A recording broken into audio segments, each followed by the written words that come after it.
Next, we're going to come down to the drawing itself here. In the top left-hand corner, we have what is called viewport controls. So ideally, while working in 2D and at this beginner's level, we're not going to be changing any of these views. But essentially, we're able to utilize this for our 3D format, so I can change from a top view to a right-hand view. Back to a front view, and we'll stick with our top. We also have the various levels of what are called a visual style. So we're going to be working in a 2D wireframe. If you progress into a 3D environment, this is where you'll touch on the other visual styles. So you can add shade, you can add textures and colors, all through the visual styles here. And as I mentioned earlier, our drawing is shown here by a tab.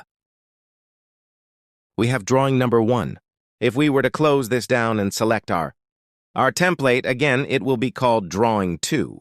And when I hover over the drawing tab, what it does is it will display what's in that drawing, which is one model and 2 layouts. What that is referring to is down here. We have one model and 2 layouts. So what is within that drawing, if I hover over the tab, will be displayed here. What that allows us to do is, if we have multiple drawings open, and I wanted to access one drawing quickly without opening it and then printing one of the pages, I can hover over the tab, go to that drawing, and print.